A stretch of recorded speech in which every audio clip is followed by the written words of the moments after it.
Giannis, winarningan ang NBA bago magsisimula ang season. Russell Westbrook, nakakagulat ang naranasan sa Lakers. Peke raw si LeBron. At opening night ng Warriors laban sa Lakers, magkakaroon ng twist sa starting lineup. Jonathan Kuminga starter dahil sa problema kay Butler.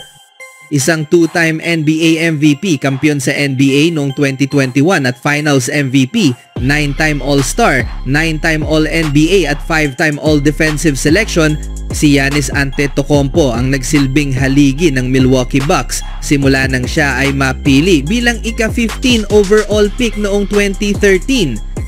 Sa pagpasok ng 2025 season, nananatili siyang isang elite na two-way player na may average noong 2024 na 30.4 points, 11.9 rebounds, 6.5 assists, 1.2 blocks at 0.9 steals sa loob ng 34.2 minutes bawat laro sa kabuuang 67 games habang may napaka-epektibong 60.1% shooting from the field.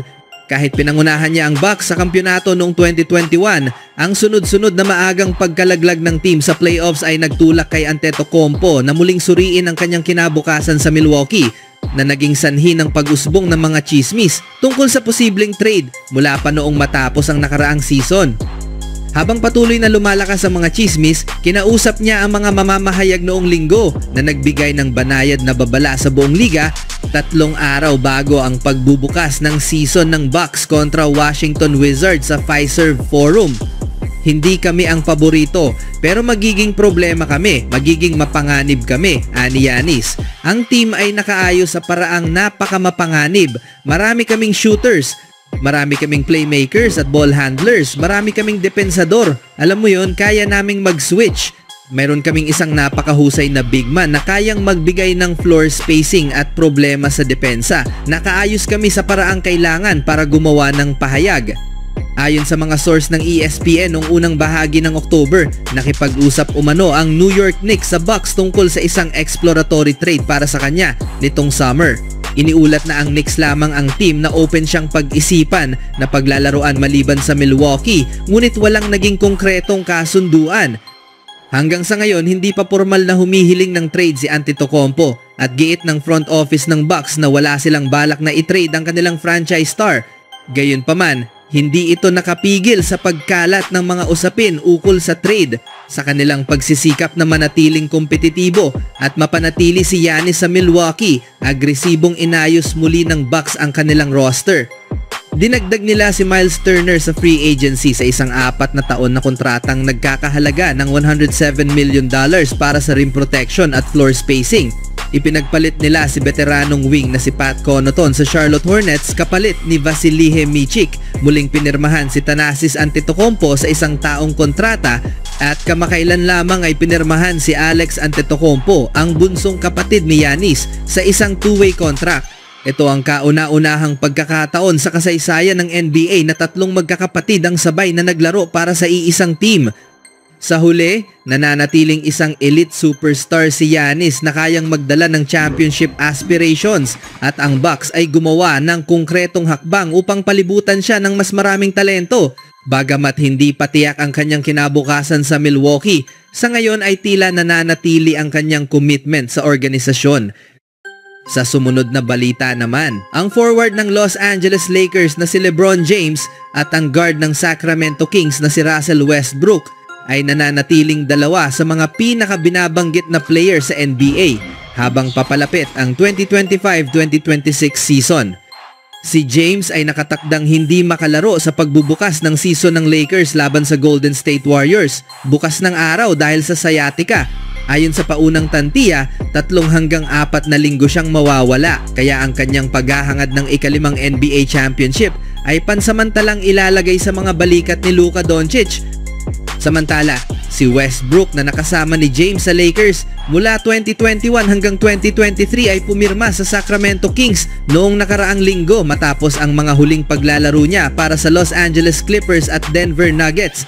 Ilang araw lamang matapos siyang dumating sa Sacramento, muling nabuhay sa balita ang kanyang panahon sa Lakers nang kumalat sa social media ang isang ulat ukol sa tunay niyang saloobin tungkol kay LeBron. Ayon sa isang sipi mula sa nalalapit na libro tungkol sa Lakers na isinulat ni Yaron Weitzman, sinabi raw ni Westbrook sa isang kakampi, "Ayoko sa peke patungkol sa pananaw niya sa personalidad ni James." Ang kontrobersyal na kwento na inilathala ng The Ringer ay naglalaman din ng mga detalye tulad ng hindi umano pag-uusap ng dalawang MVP at si James daw ang nagtulak para matrade si Westbrook. Ang revelasyon ng damdamin ni Westbrook para sa dating kakampi ay nagdulot ng sari-saring reaksyon sa X. Ang ilan ay tumutok sa opinyon niya tungkol sa pagkatao ni James, habang ang iba na may natuwa sa ideya ng beef ngayong panibagong season. "Bro, nasa revenge arc na siya," ani ng isang user tungkol kay Westbrook. "Hindi mali si Russ," komento ng isa. "Hindi na to nakakagulat, di alam ni Russ kung anong sinimulan niya," sabi ng isa pa. "Bilang fan ni Bron, aaminin ko medyo may pagka-phony siya minsan, di ko rin maitatanggi," dagdag pa ng isang commenter. "Pero gusto ko pa rin ang laro niya." Sa huli, na-trade si Westbrook ng Lakers noong 2023 matapos mag-average ng 17.4 points, 6.9 rebounds at 7.2 assists sa loob ng 1.5 season. Hanggang ngayon, wala pang pahayag mula kina James at Westbrook ukol sa muling pag-usbong ng isyong ito, at wala ring palatandaan na may masamang saloobin pa ang dalawang veteranong star sa isa't isa ngayong taon. Sa huling balita, inaasahan na si Jonathan Kuminga ay magsisimula mula sa bench sa pagbubukas ng regular season, ngunit tila magbabago ito sa isang posibleng nakakagulat na development sa starting lineup ng Golden State sa opening night laban sa Lakers. Dahil sa injury ni Moody at limitadong minuto para kay Al Horford, maaaring bigyan ni Warriors head coach Steve Kerr ng starting role si JK. Ito ay kahit pa hindi ideal ang kombinasyon nila ni Kuminga, Butler at Draymond Green. Nais ni Kerr na manatili si Horford sa 20 minutes per game, pero mahirap itong maisakatuparan kung siya ang mag-uumpisa at magtatapos ng mga laro. Kung healthy si Moody, malamang na ginamit muli ni Kerr ang small ball lineup na naging epektibo pagkatapos ng All-Star break, ngunit hindi ito posible ngayon dahil sa injury niya. Maraming nagtatanong kung sino ang magiging ikalimang starter ng Warriors, lalo na kung si Brandin Podziemski na ang tiyak na magsisimula bilang shooting guard katabi ni Stephen Curry. Bagaman may posibilidad na si Horford ang magsimula, may ideya rin na manatili ang Warriors sa small ball lineup kung saan maaaring ipasok si JK kapalit ni Moody, ayon sa mungkahi ni Nick Friedel ng The Athletic. Si Kuminga ay may iniindang ankle injury at parehong questionable kasama si Butler para sa laro bukas. Hindi siya nakalaro sa huling preseason game, pero inaasahang makakalaro laban sa Lakers, posibleng bilang starter. Dating concern ni Kerr ang spacing sa pagitan ni Butler, Kuminga at Green, pero nagpakita si JK ng pag-unlad bilang playmaker sa preseason. Nanguna siya sa Warriors sa assists per game, higit doble kaysa sa kanyang dating average sa unang 4 na taon sa NBA.